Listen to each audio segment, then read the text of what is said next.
This is the Apogaea case study. And what we're going to do, the focus of this case study is how to run your event in a professional way, the way a large business organization would do it. What we're going to do is present you with 3 problems that we have faced over the last couple years, and the solutions that we've come to from those problems that we believe have improved both the integrity of our operation as well as its efficiency, and maybe you can glean something that will help you in your event from this. With me 2 speakers. I have Steve Merriger, who is our treasurer for Apogaea, who this year, after some concerns from our community about the transparency of our accounting system, implemented a comprehensive reform of our accounting system at Apogaea, which we think is absolutely fantastic.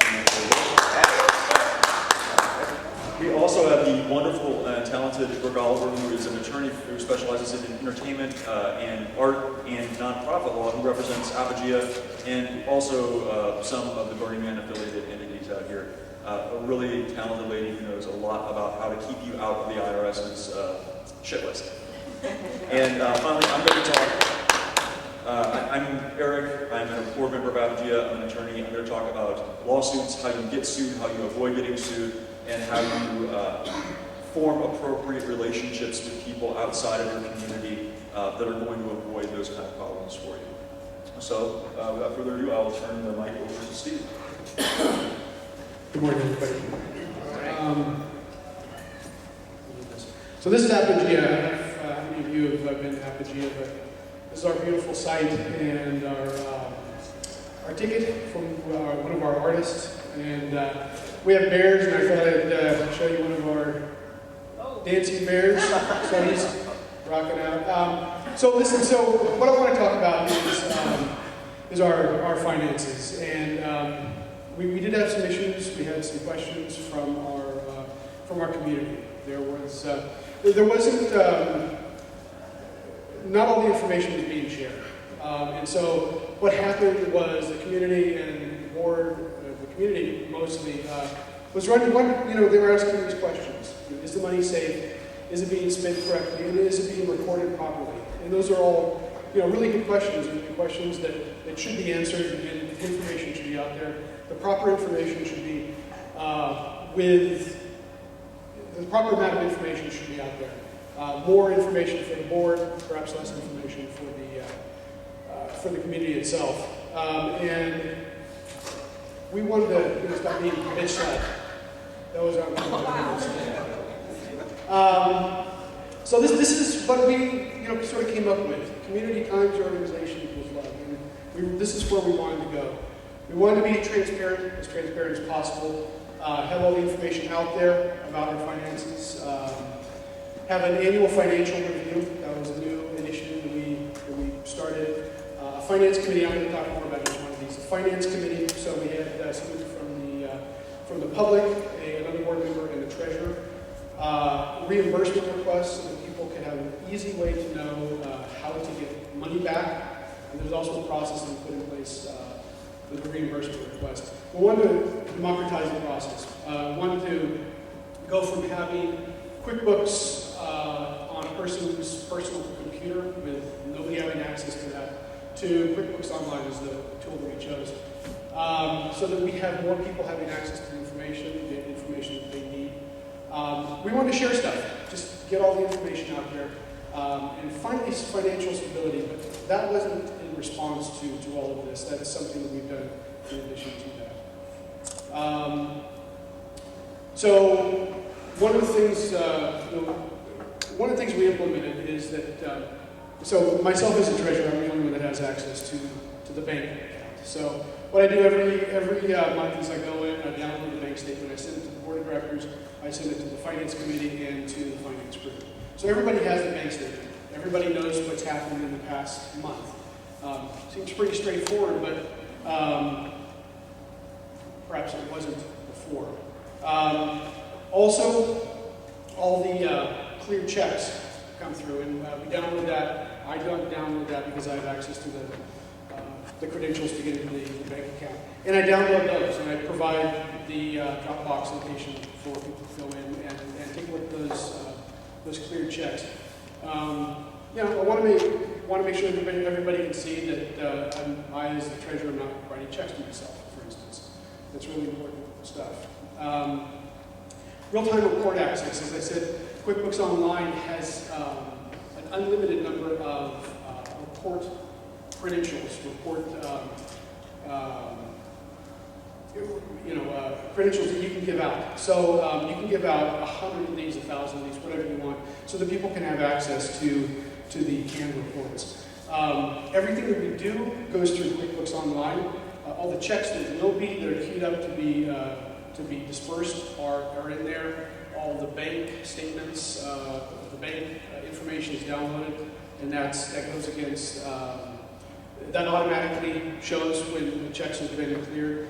It shows our bank balances and all the rest of it. And another thing we did, email alerts for large transactions, and it goes to the entire board. And that was one of the things that the board wanted that. Just as a safeguard, just as more information. So we'll take questions afterwards. What's the amount for that large transaction? Just curious. All right. Oh. We'll take it. Let's do questions later. So we also implemented annual financial review. So that means that every year, at the end of the year, our fiscal year ends December 31st, we have 3 board members go through and look at every financial transaction we have. Look at every check, every cleared check, make sure that we have the receipts for them. Just go through and make sure that everything is the way it was intended to be. What that does is it gives you a baseline. It gives you the ability to say, at the end of this year, everything is as it was supposed to be. It was verified, and we get out that information out to the community. There's data in there. We don't want anybody other than the board to see some of this data. So that's the way we structured it. If there's any questions, what we do is we go to the past treasurer, typically, and ask questions, maybe the past accounting lead, and see if there's any more further information they can provide. Make sure that we have the complete picture. And then we report back to the community. And it's really as simple as there's nothing further that needs to be done. Everything went fine. Can everybody hear me, by the way? My home is... Yep. Okay. I was told to hold it like this close. Not a sandwich. Okay, so the finance committee. This was another piece that we have, that we wanted to provide transparency. So the membership is the treasurer, a board member, and a member of the community. So the finance committee reviews everything, every disbursement before it's actually dispersed. It issues recommendations to the board. So the board at that point doesn't have to look at every single transaction. What they do is there is X number of disbursements we're planning on making for the month. And the week before the board meeting, those recommendations are sent out to the board. So the board has a week to look at them. Again, they are recommendations because only the board can authorize these. So the board has a chance to either just go through and say we ratify all those. The treasurer can go ahead and write the checks, or take a look at each individual disbursement and maybe have a discussion about it, and maybe not disperse that. Having a member of the community, sort of disinterested third party, so to speak, from the community in this committee means that if something, worst case scenario, something were to happen, and there was funny business going on, that the member of the community could be the one that would sound the alarm, to the rest of the community. So it's really sort of a relief valve, so to speak, so that there is that ability for the community to be able to say, we have a problem with that. There's something going on. So reimbursement requests. In the past, we've had paper documents given to the treasurer, and the treasurer has essentially compiled them all somehow and gotten out a check. So what we're doing now is all of these requests for reimbursement that are sort of unusual, that are outside of the budget, outside of the park grant. People are emailing. There's a form, and they take pictures of the receipts. They can just take a camera snapshot, JPEG, whatever. The finance committee looks at each of these, and again recommends them to the board. So then at that point, the treasurer knows that everybody that needs to has looked at it, and I can send the checks out. So take a moment. Pretty cool bird.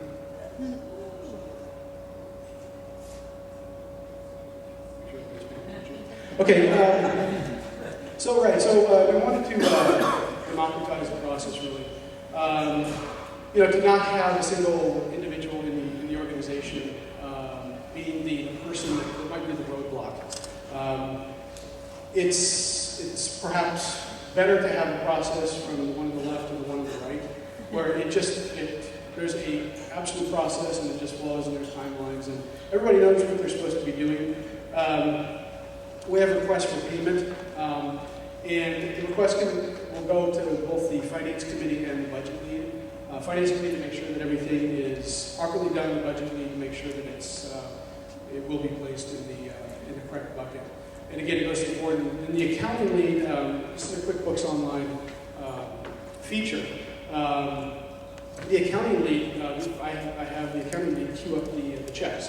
So there's that person that's involved in that too, to be able to say, something's going on. So that the accounting lead is doing that, and then I am able to actually just put the print stock in my printer and print out the checks after I've done a review as well. So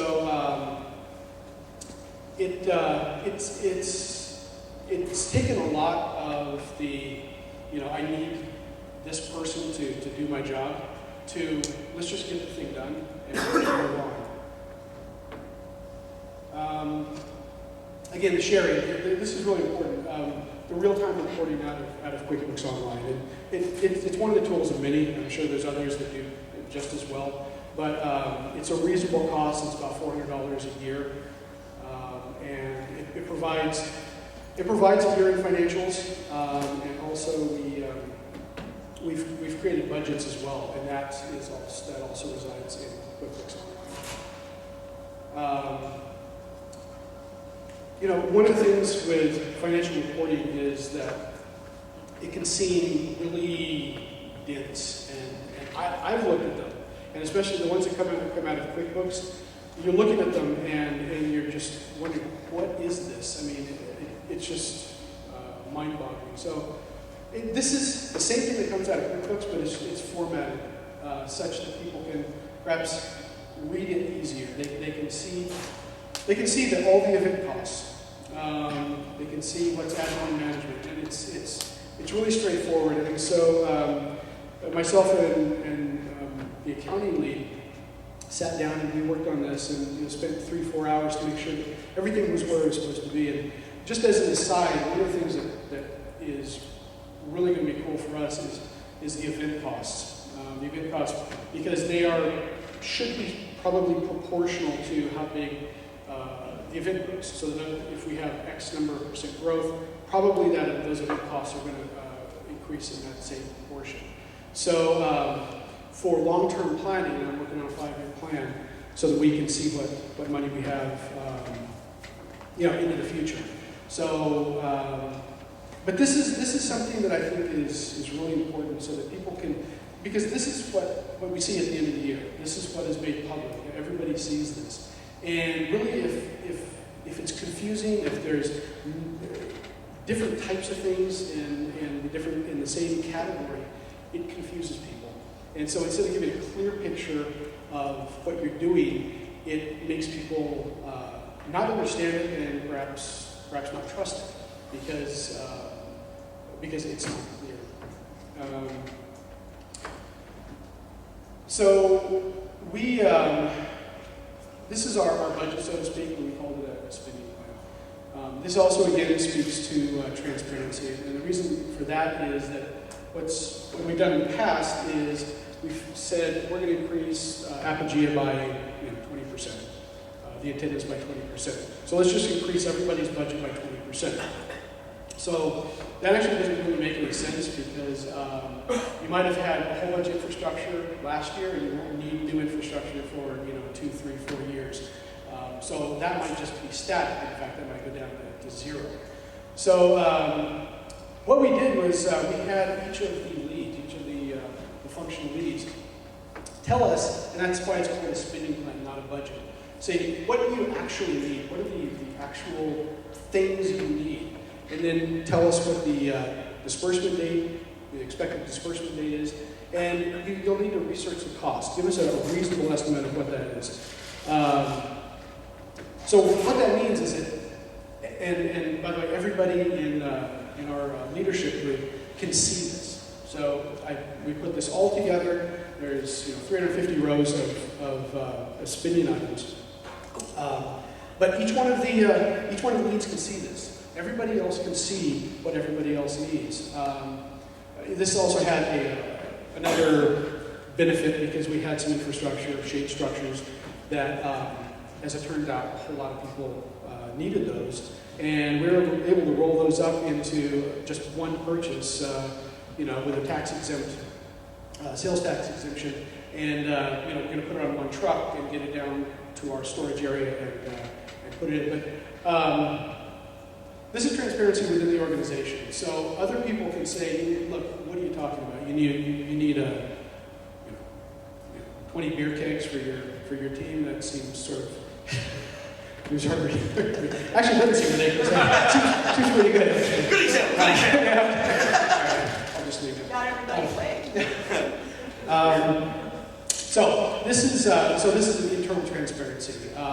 So that the leads know what's going on. So there's no favoritism. It's these are the needs that people have, and each of these spending plans went through the finance committee as well. So we had again the board member, the treasurer, and the community member looking at each one of these. It was brutal task actually, but we did go through each one of those. And so what we did is we recommended most of them for approval, but there was maybe 40 of the rows where it could have changed policy, could have changed the direction of Apogaea. Perhaps there's a lot more money, new infrastructure, that type of thing. So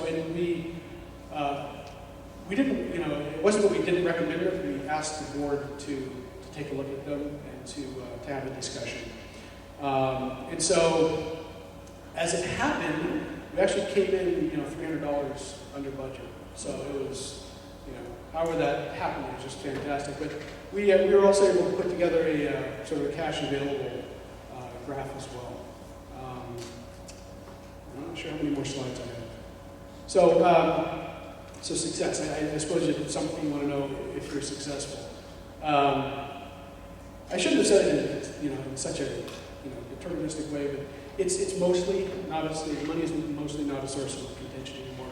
If it is, people have access to the information. They know who they can go to. They know it's readily available. But really, at this point, it seems like the community is pretty happy with what we've done. And we're going forward, and I think we're open to any other changes that might need to be done.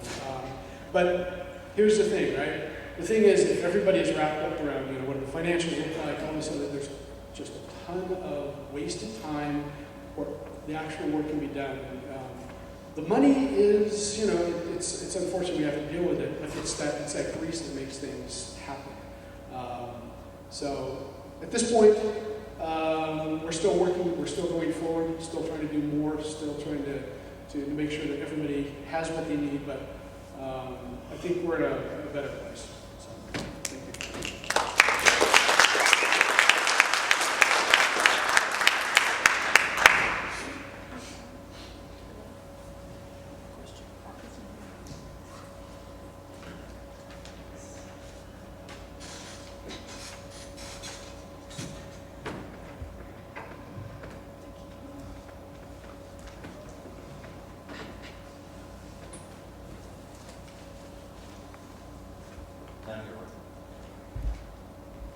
Which button? Right-hand side of that circle. Yep. Now, I got it together on the AOE stuff. I'm Brooke. Apogaea came to me a few years ago, not because I work with Burning Man organization or anything else. I was working with the board president on a national art conference that I was co-chair of for about 12 years. And she was working with the company that produced it. And she came up to me one day and said, "Do you think you could help us? We're having some issues with money. We don't know if things are exactly right. We have some concerns about whether it's right or not to give art grants to people who are already on the board. We just, we're a little confused about, how these things work." And I said, "Okay, well, let's, and then she said, I said, maybe what we could do," and they also had a limited budget, and maybe what we could do is put together some policies that would work. So the first thing she told me is, "I might leave the 10 principles language out of the conflict of interest policy. I only say that because once the principles are referenced, no one can seem to agree on what they mean." So I figured what we might try to do in this presentation is try to, I gotta point it at this, not the screen, right? How come you're so good at this? Okay, so what can you do when you have a big problem and a small budget? Sometimes you can just go get a policy off the internet. That's what most people do.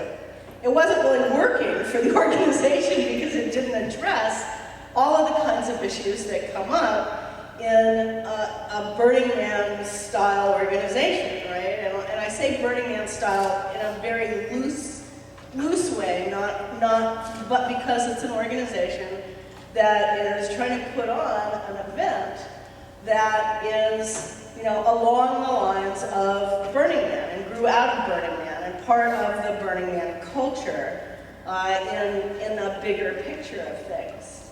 And Apogaea is a pretty well-developed organization.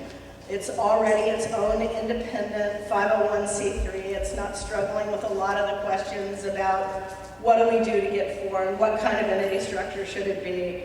It's a well-developed, well-experienced organization, and it was experiencing pretty normal growing pains. So there are these 4 governance policies that the IRS is very interested in. Conflicts of interest policy, board approval of compensation policy, document retention policy, and the whistleblower policy. And over here, we're going to have on every slide the 10 principles. So the bottom one, there. The IRS is all over these 4 policies now. All right, so even on the Form 990, not on the Form 990EZ for smaller organizations, but this is the actual tax return. You're being asked by the IRS to answer if you have these 4 policies right on your tax return. So I sat in a seminar in Washington, D.C. about nonprofit best practices that the IRS commissioner came to. The head of the IRS came in and she took all of the top tax attorneys in the country through this section of the Form 990. That's highly unusual. They really want to know about governance. So, Right beside it, sir. So let's talk a little bit about conflict of interest policies and what they're supposed to be. A conflict of interest, and what really is a conflict of interest? All right, it's not a personality dispute, right? A conflict of interest is where an individual's obligation to further the organization's charitable purpose may come into conflict with what their personal needs are. So, for example, if you're sitting on the board of directors, or if you're a lead employee, or a functional lead, or whatever you call a department head in your organization, where you're in a position to influence what the organization does in a significant way, and something comes up that might benefit you personally, personally, there's a potential conflict of interest there, all right? So what do you do about that? Do you get into a big fight? Do you argue among yourselves? Do you tear each other's hair out? Do you threaten to go to the press? What do you do, right? We do all those things. But a better way to handle it is with a conflict of interest policy that sets up a very formal procedure for when, like what you do if this kind of thing happens. Because every conflict of interest isn't necessarily bad. It can often be that you want to have somebody who's in a position of influence over your organization to also have a job that they're going to do, and then they're not going to do that if they don't get paid for it because the job is so big. They can't get paid for being on the board of directors, but you might want to hire somebody to do a job for you.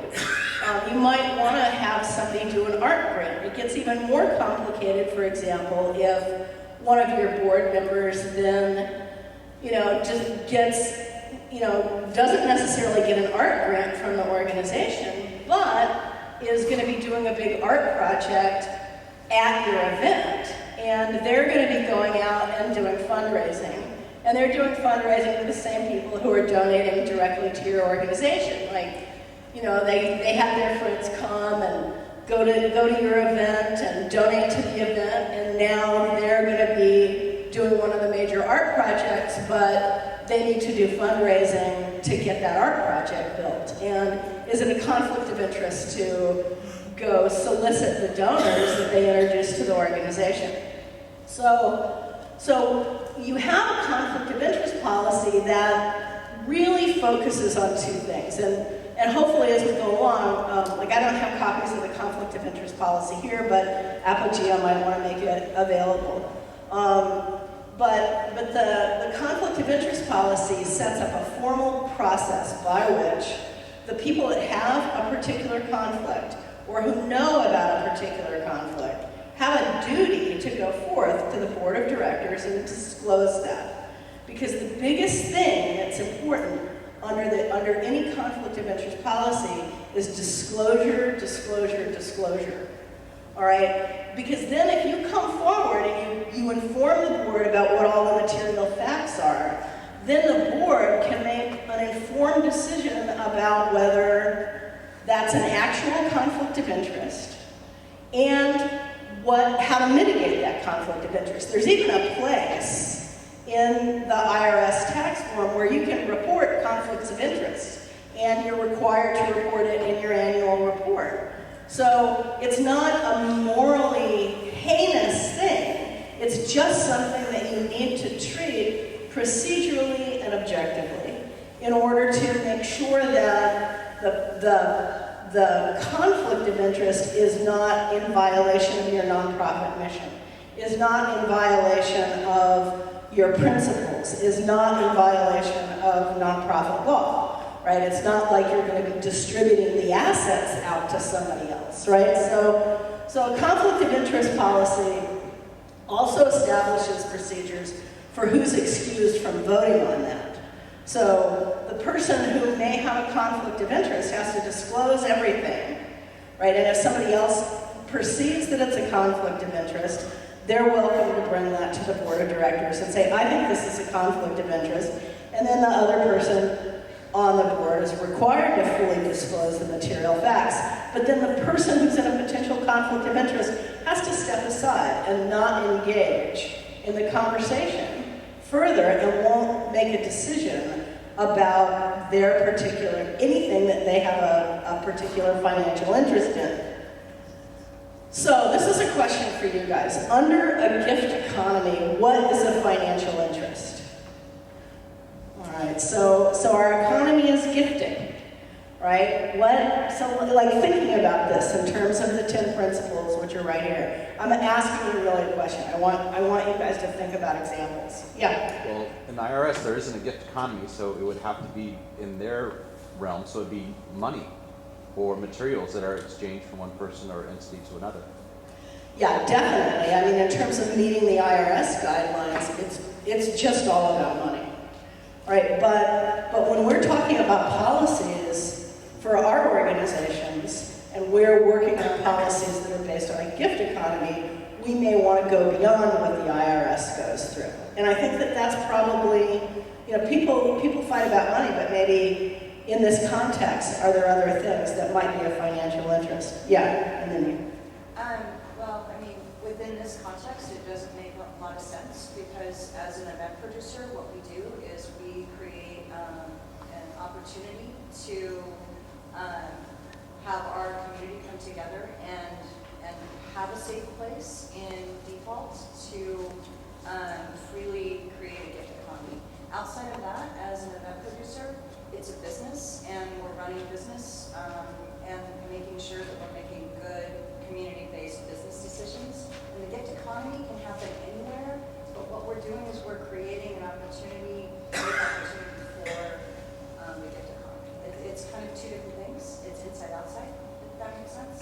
You mean inside the event is the safe place, and the event production entity is still a business fitting inside the overall rubric of all of these laws and regulations.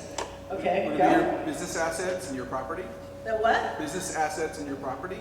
Yeah, like Yeah. what? What, is it the financial interest? Is that what? Yeah, business assets. Like who gets the trailer, who gets to take the artwork home afterwards. Yes. Besides money, would not immaterial assets like promotion or increasing your good name actually count? Like for example, even if somebody donated something which they did not get paid for, but yet essentially advertised them in a big way or brought about an increase in their intangible asset. I mean, so aren't there some things of a gift economy that could bring to a given person a large increase in their intangible assets, which could be a conflict of interest? Yeah, this one I think is a challenging one, and there isn't one single answer about it. Like most people get involved in nonprofits because it's something that they're passionate about, and they want to network around it, right? And so then what about, and often you bring people onto your board because they have expertise in a particular area that you need, but that's also their business, right? And so they meet people, and that kind of networking helps their business out. That's probably not a conflict of interest, but let's say that because they're involved in that, and they have access to the organization's contracts and contact lists, what if they go start setting up meetings with all the people they know in that tribe or the people that they met and saying, well, okay, so Apogaea is, and I'm not saying that this happened, it didn't happen, this is totally hypothetical. Worked with Apogaea on this, and now we're going to be doing this new private business, and we want you to work with us on this private business. Is that a conflict of interest? Maybe. Should it be disclosed? Absolutely. Is it a conflict of interest to take an organization's contact list? Okay. Is it a conflict of interest to take an organization's form contracts? All of the processes and copyrighted stuff, the intellectual property and trade secrets of the organization about how do you do this kind of thing, right? That may be something that the organization decides is open source, or it may be something that the organization thinks needs to be protected. And so, do you need to disclose it? Disclosure, disclosure, disclosure. What else? What other things? So you were asking, Associate, what else would be an interest under a gift economy? Decisions about theme camp placement, art. How about things like decisions about theme camp placement, art placement, performance scheduling? Anyone who's on the board or who's on the subcommittee might have influence over those things. What if your board members a DJ? Shoot them. Right, that's, right. That can also be, yeah, go.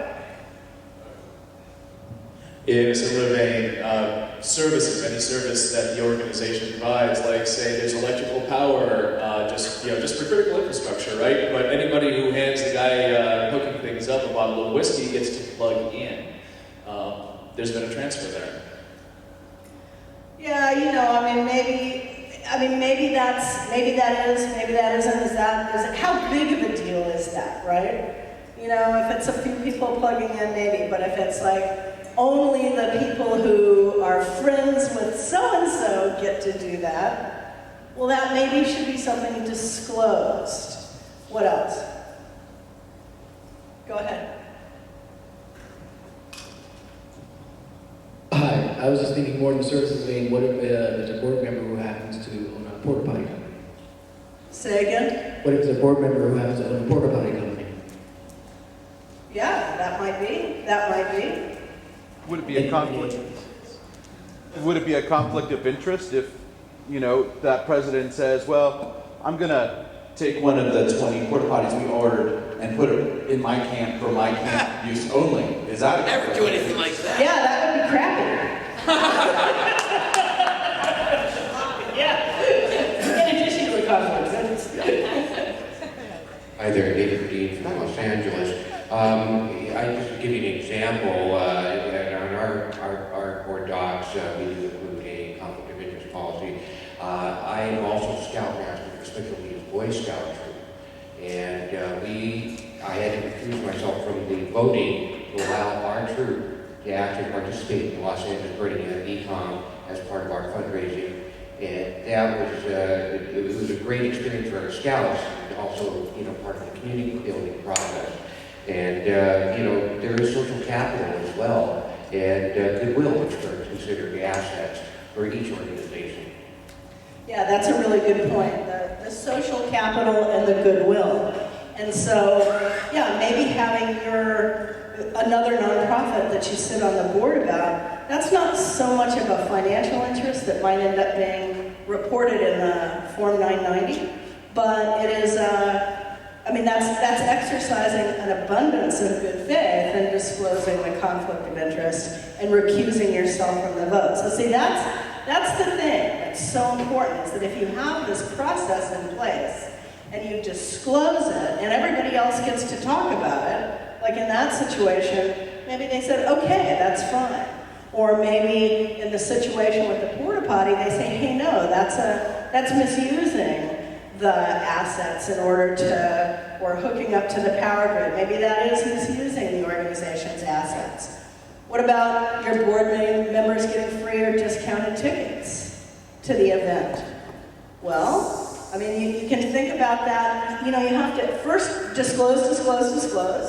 Second, decide whether that's really a conflict of interest. What would your organization be if your board members didn't go to the event, right? Or couldn't afford to? You might end up having board members who couldn't be on the board because they couldn't afford to go to your event, for example. So that's not necessarily, that may be a conflict of interest, but it's permissible. All right, and the board has to decide that it would apply for everybody across the board. But, it wouldn't be right for one or two board members necessarily, unless the organization just goes through and you put that in your minutes. So that's what I mean. It's not always it may be a conflict of interest, but it's not always bad. So, you're looking at those things from our community value system of radical inclusion. You want people to come. You want people to be involved. You want to, the gifting. You want to be generous. You don't want to commodify your event. You want people to engage in radical self-reliance. Communal effort is important, right? You're bringing the porta potties or whatever it is.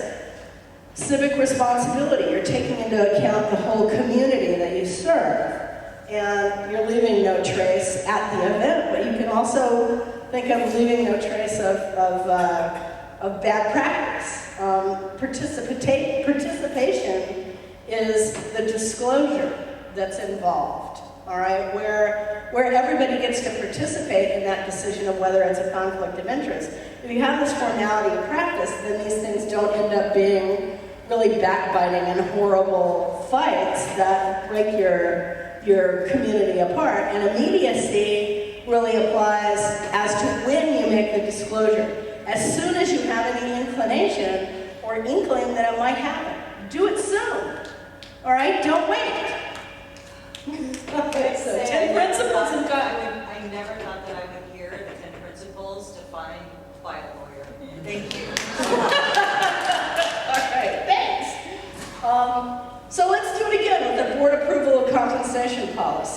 all right?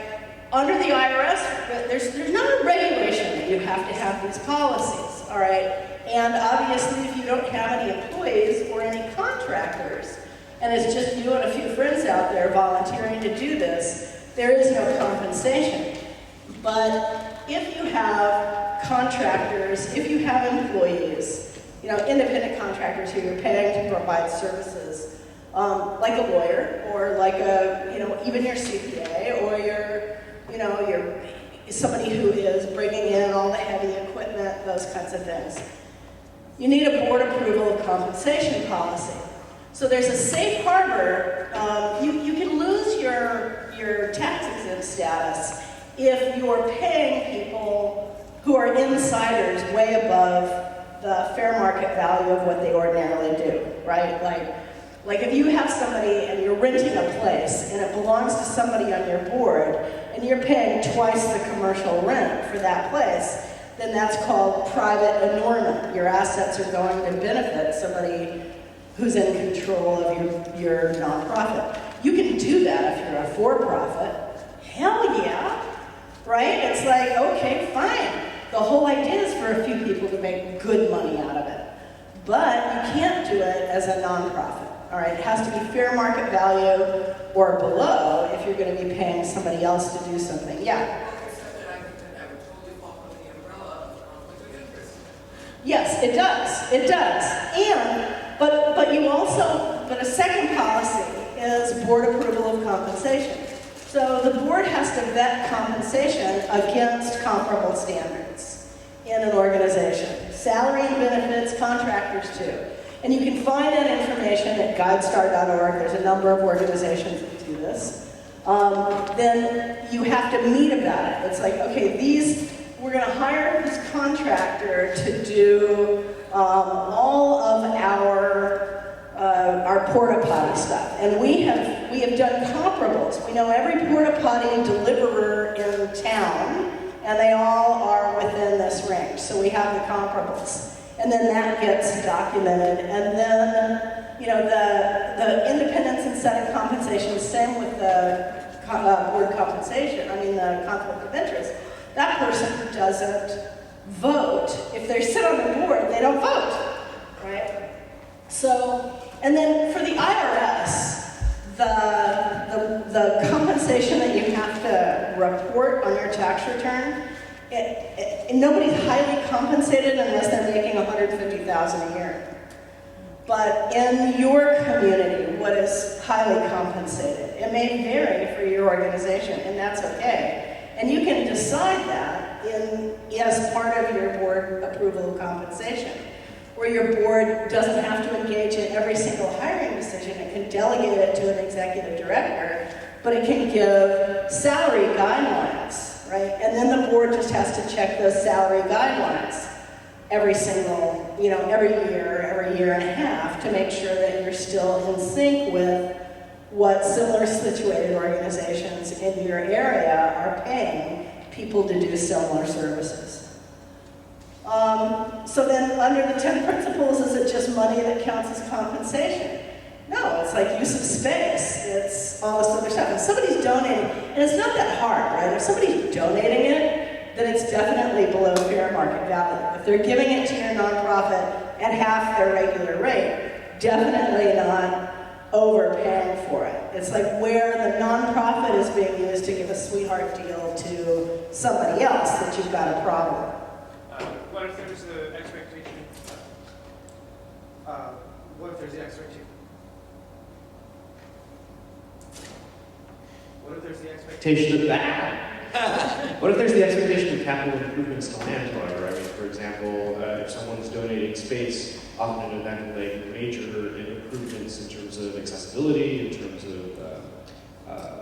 safety, in terms of general improvements that represent direct value.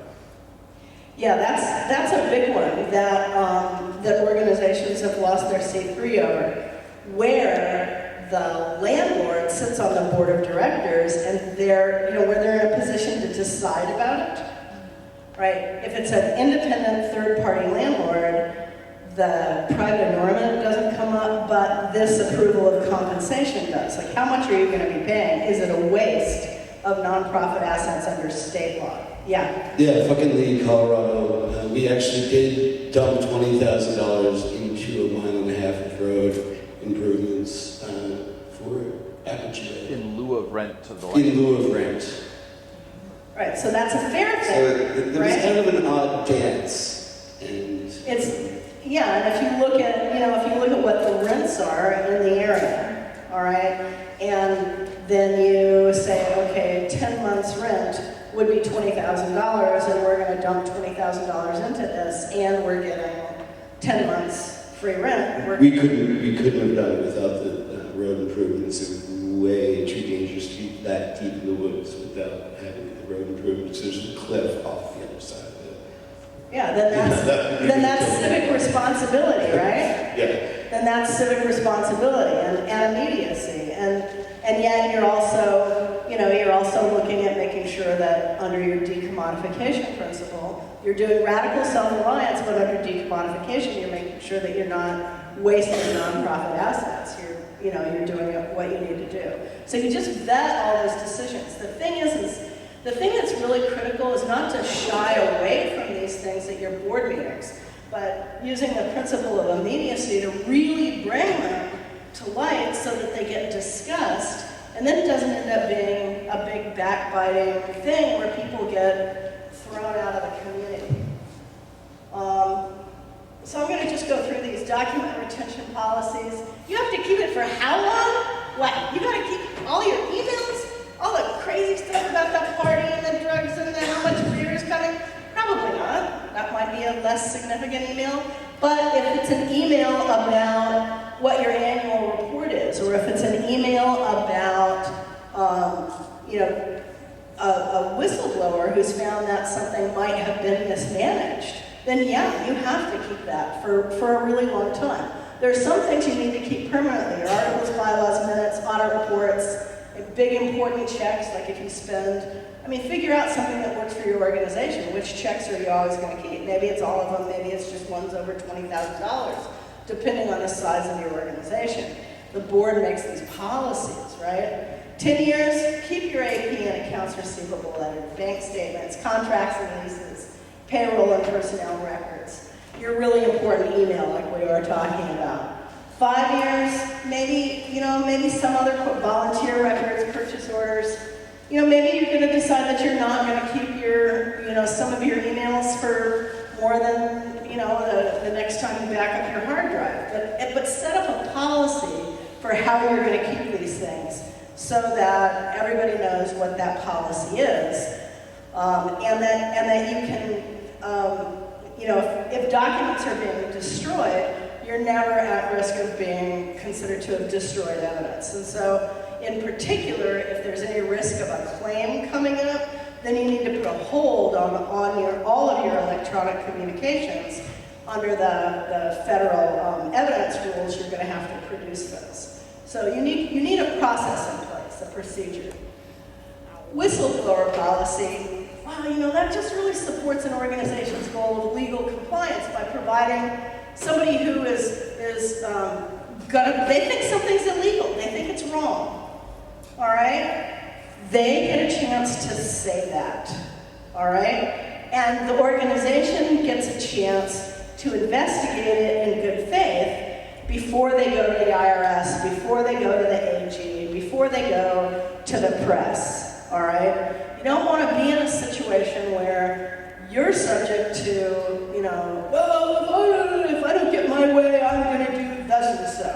So it protects the organization and it protects the individual. And it applies, you can decide how broadly it applies. Does it apply to all your volunteers? Does it apply to your employees only? Does it apply to your contractors?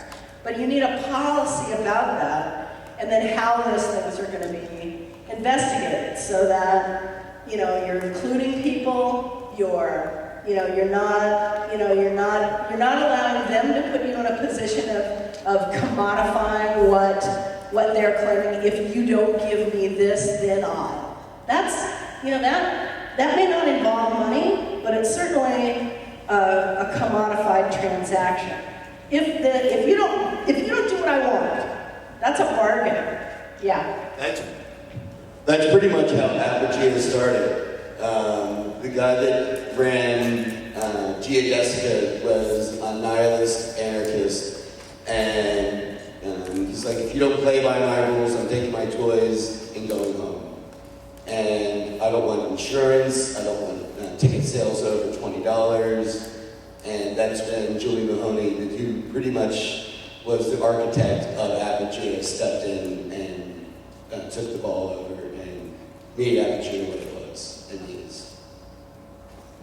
So you want to provide arenas for radical self-expression where people can do that, where people can take the civic responsibility of talking about legal compliance, because that goes beyond just them, it goes beyond just the organization, to the whole, the connection to the world and the rules of the law. So civic responsibility is involved in a whistleblower policy.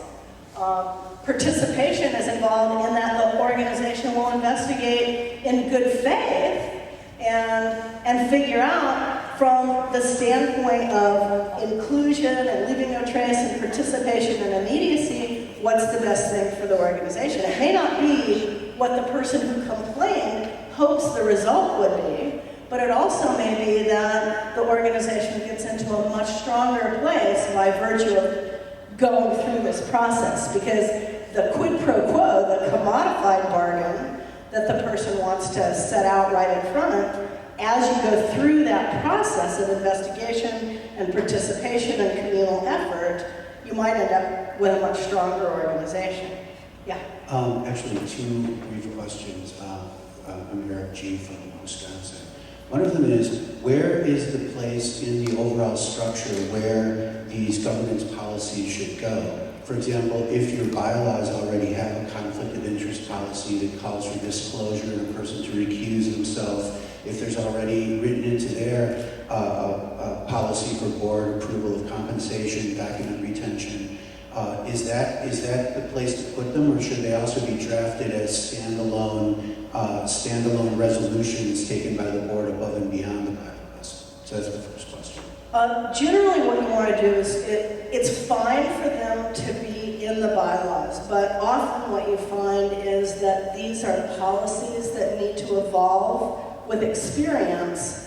You don't really want to go back and revise your bylaws every time, because that's more of a constitutional framework that you don't do often, but policies and procedures can be revised. Plus the IRS has a recommendation for language in a conflict of interest policy. So I think they can refer in the bylaws to them, but that you do need a standalone policy for each of these things. I'm just thinking our bylaws that already exist were written before that new policy came into effect and already do have some language in that direction. So then the question is, if we form a whole new policy, is it confusing because we essentially have two different references to the same thing? Should we actually amend our bylaws to take out the old references and do it all as a new policy? Well, you have to look exactly at what the language says. But what you can do is make a simple amendment if it's viable, if it's not so far out of the date it's just crazy. You make a reference that says, and you comply with this conflict of interest policy and the separate written conflict of interest policy as amended from time to time. Okay, the only one we currently don't really have is, we don't really have a whistleblower in there. The other three are already in our bylaws. But the other question is, and this just puzzles me up and down, is the whole thing about valuing the intangibles that we were talking about before, as far as compensation and as far as donations that come in. Because I know, a company can be sold for a certain price, like all its physical assets are worth $1 million, and basically its goodwill and name is worth like $10 million. And that's probably especially the case in our kind of enterprises, where it's really the social capital is what we have. But, I know there isn't exactly a line on the form for how you report that, but on the other hand, I don't want to get caught out short by saying, all you people have gotten this vast benefit, but you've never reported to us. So is there any advice? How do we capture it? Do we capture it? Or what do we do? Do you mean capture it on your financial statement? Yeah, so it's basically. Right, so when we fill out our 1099 or something, we're not going to get audited and somebody's going to say, oh, you know, yeah, sure, we like the $1,100 in money you took in, but what about all the other stuff and getting written up in newspapers and getting put on boards and having your personal reputations enhanced and building up a name and all that kind of stuff? And is there anything that they're going to come back and say that we should have valued that somehow and put that in? All of that sort of thing in the way that you described it is kind of normal and customary about what comes out of civic participation through nonprofit organizations. But if you start, you know, and people can on their resumes or their bios say, you know, I've worked with Apogaea. I was the board president of Apogaea. I was the treasurer of Apogaea. You know, as a nominative use. But at the same time, you know, then if people start going out and they're implying that they're representing Apogaea or representing Burning Man when they're making a transaction, like, okay, hey, you know, I've done this, and now, you know, if they're confusing people or they're using the organization's contacts, that's a different thing. So you need to, so in terms of valuation, it's really intangible. It's very hard to value. And in nonprofits, typically it's almost all goodwill. So you don't really value goodwill on your balance sheet. But you do have to account for in-kind contributions, and you have to acknowledge in-kind contributions.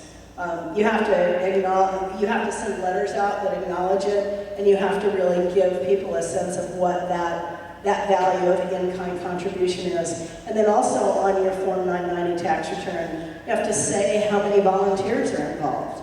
And that stuff is really important for people who are supporting your nonprofit to know too, because, you know, a lot of this is social capital. So if you've got, you know, $100,000 for 20,000 volunteers, that's a big deal. And that will show up. All of the 990s appear on guidestar.org. So, you know, they're public documents. So, you know, it's good to be accurate. In-kind, volunteer, because that is what makes up nonprofit organizations. Yeah. Does the company need to be mentioned? Can it just be a person? Kind of that's what is going on with the board also, right? With the organization, the Burning Man organization seems that now it's nonprofit. And made Marion's speech yesterday. It's kind of on the same wave, right? You have, I'm not sure what your question is. I'm working to follow you. Okay. The nonprofit, does that entity need to be mentioned? Need to be, I guess my question is, need to be mentioned where? Right, like on your tax returns, yeah. Okay, but anywhere publicly? Besides on your, yeah, I'm struggling with this too. Yeah, I mean, I guess what you're asking is, if you're on the board of a nonprofit organization, do you have to say what it's affiliated? No, you never have to say what you're affiliated with. Can it stay anonymous? You may, but you don't have to either. I mean, right. You know, people do engage in nonprofits because they, you know, it's nice to be able to say, hey, I'm on the board of directors of this, and that's something typically that goes in CVs, and that's fine. It's part of what helps you recruit good board members. Right, but I'm just worried about this. If you want your donation to be listed under Fred, not under My Widgets, right, the name of your company, then yeah, that sure makes. Oh, and I'm just worried about the decommodification of big gifts from large donors to, and then they get a hashtag. Some things have a value, like if you give me a fence, that fence has market value. Right. So we can determine that, right? We can determine the value of that together. If you give me a pile of clothing, I'm going to write you a letter saying, thank you so much for the pile of clothing. You can value that however you want on your taxes and those are your returns. But that doesn't go into my returns. I'm still worried about, as my quote yesterday, Pepsi on a hashtag. I mean, if Pepsi on a hashtag? if Pepsi donates $1,000 to Apogea, does Apogea have to acknowledge that Pepsi donated $1,000 publicly? Ding, ding, ding, ding. Okay, I understand the question now. In your Form 990 tax return, you do have to identify large contributors, and there's a dollar level. So yeah, that is because there's a lot of concern that. And I don't know if it's certainly not the $5,000 level, all right? But there is a lot of concern that anonymous donors could, behind the scenes, get control of an organization by virtue of their large donations, right? Like, I'll donate $1 million, but I have to have a seat on the board, all right? So you may have a policy against that. I think you should have a policy against that. But it's a board decision. It's not a law. It's, you should have a policy that people can't buy board seats. Burning Man Project has that. But you also can have a situation where people say, well, I want my donation to be anonymous. And you can say, well, we won't promote your name, we won't advertise your name, but we may need to identify that contribution on our tax return, depending on the size of it. I'm Joyce from Sacramento. Wait, we're running out of time. Maybe what we should do is let Eric do his part, and then if there's more time for questions, we can all answer them, okay? I'm worried about us running out of time. So I'm going to move on to Eric, and then we can go.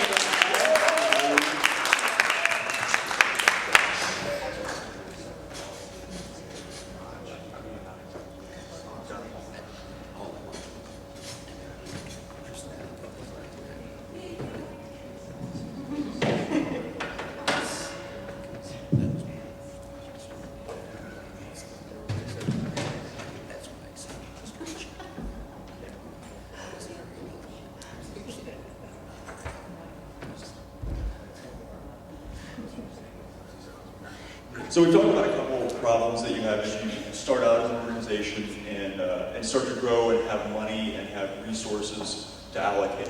You have conflicts of interest about where you put that money. You have responsibility both to maintain your IRS tax status and to your community to make sure that you're stewarding the money that your community's invested in your event in a responsible way. You also have a responsibility to make sure that your internal finances are transparent, that people don't take advantage of your organization from the inside. And thank you, Stephen Brooke, for talking about these issues. I can talk about the fun one, which is how do you get into and out of bed with the wrong people? In other words, how do you... Well, how do you avoid getting into business transactions with people you shouldn't and end up in litigation? And I'll give you a context for this, which is something that happened in our community.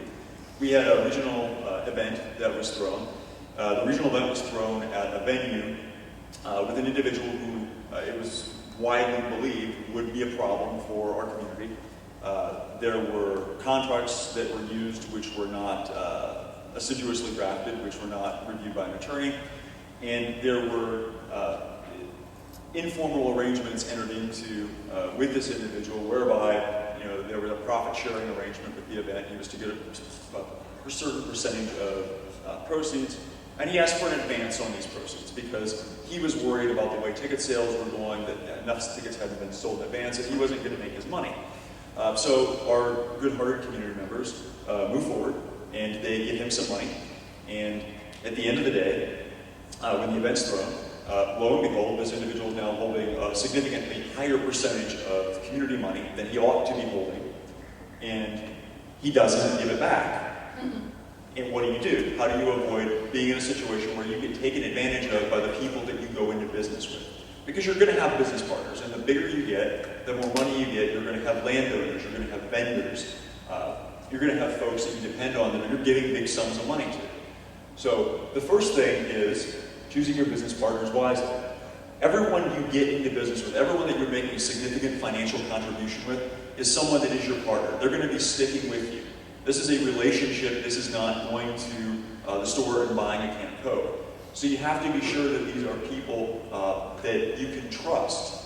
If you know, everyone knows when you're in business with somebody, when you're going into business with somebody, who the problem people are, who the people are that are always trying to cut a better deal for themselves, who the people are who are a little loose with their words, maybe not as truthful as you would want them to be. Just don't do business with them. Find other people.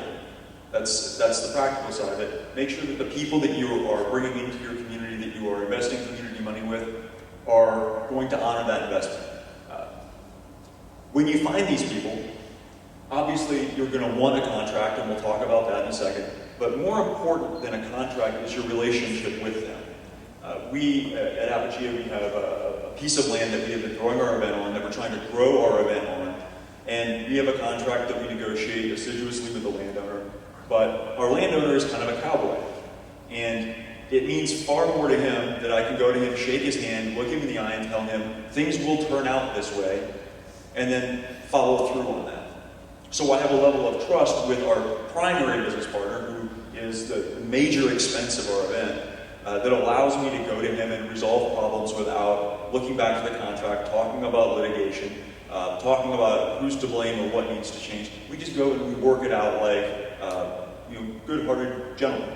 And that is worth more than any amount of investment in lawyers, in contracts, and in litigation expenses should things go wrong. You should never, ever get to the point where you have to file a lawsuit or you're defending a lawsuit, because you should have picked the right people and had the right relationship with them up front. And that includes Burning Man, not just the third party that you pay money to. As you heard yesterday, we are involved in a web of relationships. Your relationship with Burning Man is just the same. Nurture it, make sure you take care of it, make sure that you can be trusted, and the people you're dealing with also can give you the same level of commitment and trust back.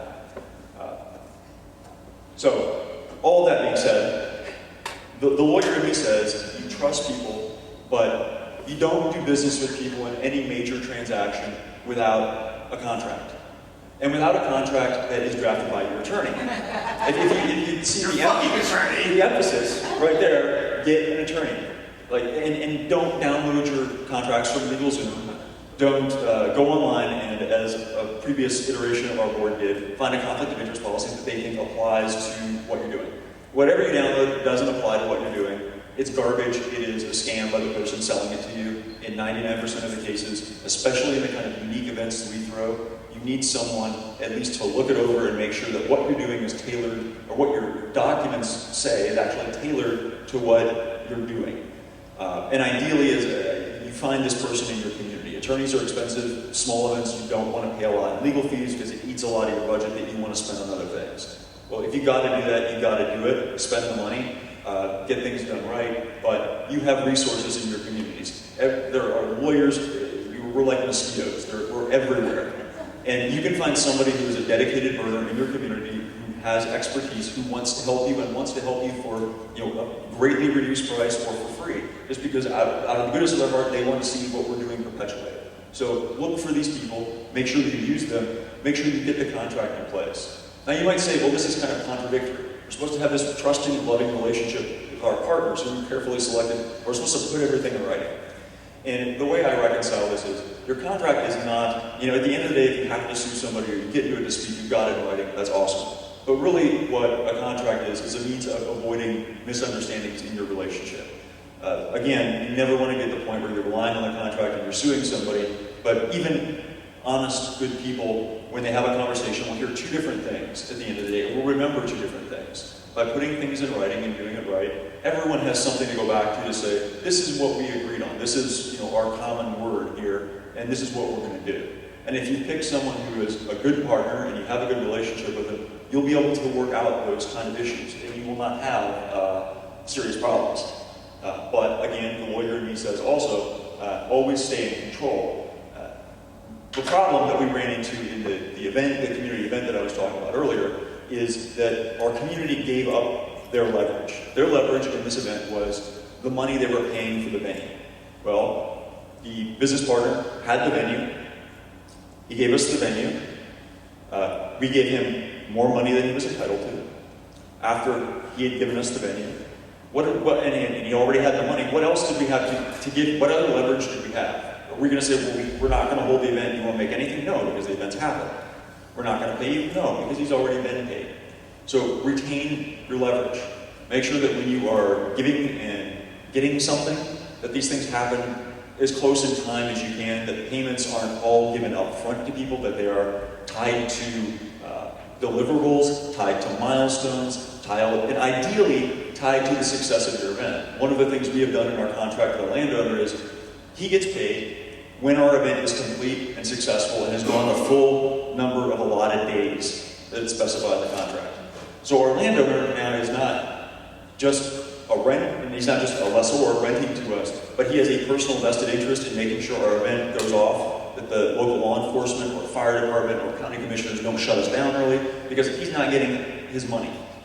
So use your leverage, use your cash, use whatever you're giving in the relationships strategically to be sure that you retain control and you make people pull for you in the right direction rather than giving them an incentive to pull against you. In other words, align the people that you're doing business with, align their incentives with your goals. And then there's no reason to have conflict. You get conflict, you get lawsuits, you get problems when people's incentives start going in different ways and they have a reason to fight and not cooperate. So, with that being said, I'll open up to any questions anyone has about this portion of the presentation. And if there aren't any, then I will turn it back over to general questions relating to what Steve and Brooke had to say. You were talking about doing partnership, like most of you are using your land as your, we're using your land as a reference to doing business.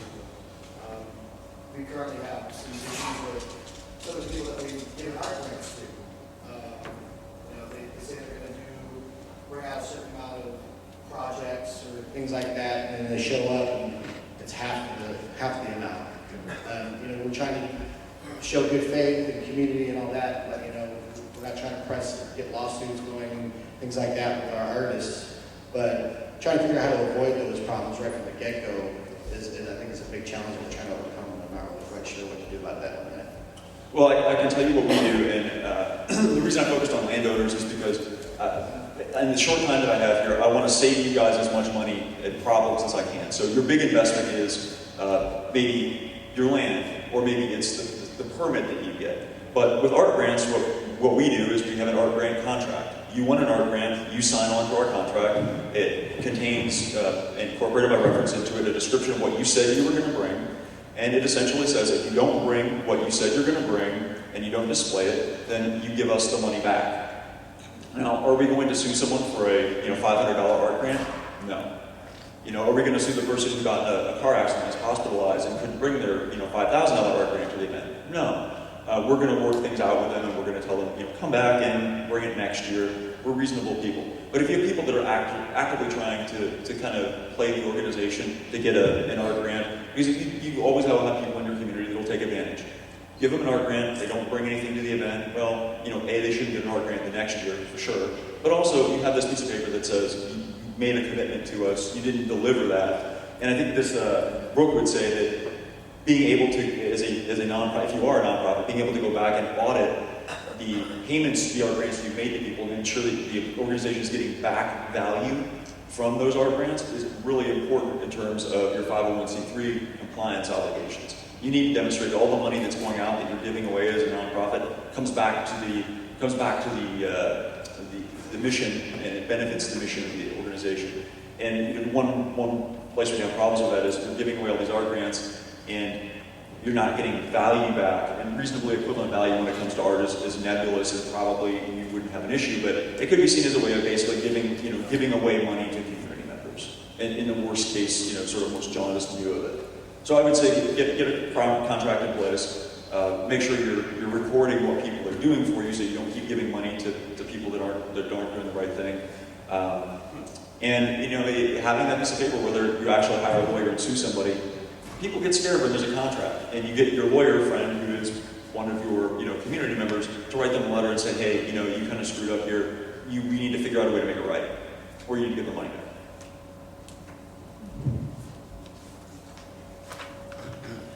So, yeah, I'm from Mickey, from Salt Lake. Love what you guys are doing. One thing that we have sort of run into in the past wasn't strictly malice on the part of the landowners, but as you mentioned earlier, that we all sat down and kind of had an agreement and understanding, and two parties came away with different, well, I thought you said, and I thought you said. And certainly, you know, when it comes down to dispersing funds and everything, purchasing radios, anything in the budget really, it's certainly not a full-on contract is necessary. I'm trying to tease out where is a contract, you know, I mean, obviously big purchases for sure, but I like to audio record my conversations that I have with people, and so we can actually go back and say, well, here's a shared recording of what we talked about. So we can go back and, you know, kind of do review sort of halftime. So is that, I mean, legal scrutiny, I suppose? I mean, is that a sufficient degree, or, I mean, because it's certainly kind of a gradient in terms of, well, okay, get me a receipt and explain to me how we're going to use these funds, and, you know, everybody's got a copy of that, versus, you know, Michael John Baker, I hear you solemnly agree to, you know, all of it. Well, you know, I think the issue with recording a conversation, I assume everyone knows you're recording it, right? Yeah, okay. So, because that raises a separate potential set of issues if you're surreptitiously recording, which we don't have to get into. But, so you're recording a conversation, and I don't know about you, but when I have a conversation, my use of words is not always as precise, because it's cued into body language, facial expressions, emotions, atmosphere, and you don't think before you speak. So the words that you choose may not be the words you would have chosen to articulate your idea or your plan if you'd sat and thought about it. So I would say that's recording a conversation as a guideline for you to create something in writing is good, but the precision that you get from a written contract is much better, and I wouldn't rely on recording conversations as proof of obligations. And where you get to the point where you're like, I'm doing a contract, rather than just relying on a handshake, it varies depending on how much administrative burden you want and how much money is at issue, and it's really a scalable thing for your event. When you're a small event, maybe $500,000 is a big deal. When you're a bigger event, maybe it's higher number. Hi, I'm Wendy from Salt Lake as well, and was part of the negotiations that Nikki was just referring to with the landowners on some agreements that we felt like were pretty solid, not quite contractual agreements, that the landowners ended up renegotiating in the last minute, like the day before our event or the day of our event.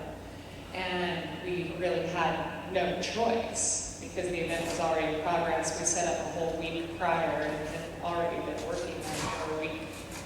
And I guess I would like to just clarify what I thought I heard Nikki asking is I had taken meeting notes during that conversation that accredited what we thought the agreement had been, but because I had written the meeting notes, the landowners didn't agree that that was a solidified agreement. If I had followed up with those meeting minutes in more of an agreement form email with the landowner, could that written communication be considered a light form of contract in lieu of creating an actual formalized contract for things that seemed like very important details enough that we were discussing it face-to-face, but not important enough that we lined out every single line item in an official contract? Can that, would a more formal email have supplemented our side of the story? Not that we wanted to cause problems or sue them or make a big to-do, especially the day of our event starting, but so that for future meetings that we have with them, and what's the best way to protect our bases, and is it just a monetary cliff when you decide to have a contract or not have a contract? Well, with the caveat that I can't advise you about Utah law, So take this as general advice or a discussion of what happened in Colorado, because that's where I'm licensed and I can't ethically talk about what's going to happen in other states. So my view would be if all your meeting notes are evidence, if you had a lawsuit that something happened, you wrote them down at the time of the conversation, an email to the other side saying, hey, look, just so you know, this is what we think we're agreeing, this is what we think we're doing, and we're relying on you. And if you disagree, you need to let us know immediately, has a little more weight. Not as good as a contract, but more weight than nothing. And at the end of the day, though, if you have someone who is changing things at a point where you are extended, you have the event set up and they're telling you you have to do something different, and if you don't do something different, then your event's not going to happen. I mean, that's really why you want the contract. And there are two things you might want in the contract to prevent that sort of situation. Obviously, there is the potential to say, okay, we're not going to have the event, and then we're going to sue you for the proceeds of the event that we would have gotten had you thrown in, which is going to be a big number, and they're going to say, well, gee, do I really want to be an asshole over this, over these details of these issues when I'm going to get sued for 30, 50, I mean, we're up to 160, 170,000 for the event. I don't think that takes some balls on the landowner over minor issues to kill the event and get sued. The other thing you might consider is putting a clause in the contract entitling you to what's called specific performance, which means you have a right to go to court and you have a right to ask a court to make the landowner do what the landowner said they're going to do. And what you would do if I were in that position, I would go to a court and I would get a temporary restraining order, which is an order from the court that you get on very short notice that says, you have a contractual right to do this. We're going to order you as a court to let the event go through as specified in the contract. And then it's a contempt issue, and you have a lot more power over the landowner in that situation. If you are in the unfortunate situation of having to go to a judge the day of your event and say, hey, we have this festival, it's set up there, and this guy's not letting us throw it, but we have this contract that says we're entitled to specific performance, that's another arrow in the quiver. But you should never be getting to that point with the people that you're doing business with. That's a failure of managing your relationship, just to be blunt about it. I think Brooke had something she wanted to add, so I'm going to give that mic. Yeah, kind of along the same lines, but before you get to that horrible situation, you really do want to have contracts, and part of what you can do is instead of having to reinvent the wheel every time you have a contract, you want to develop, each contract that you do, you want to develop as a template that gets easier and easier to fill in, so that like the next time you have a contract with the landowner in your situation, these intangible things that are so important to you, you make sure are part of your form contract. And the landlord signs off and you just check it. Yes, yes, yes, yes, yes. And they initial those things. So that you don't have to have a lawyer start a new contract every time. You have some templates, you have general provisions that are standard, you have terms that, that your organization believes in, you can use over and over again. So you don't have to have a lawyer redo it every single time. I think we're out of time. It looks like people are coming in with their lunches. I'd like to make one announcement before lunch. The cargo posters are now available in the lobby. They're being distributed during lunch. Grab some, take them back to home, and put them up and show everybody. Thank you. Thank you, you guys. And that poster was made by DA Dark Angel.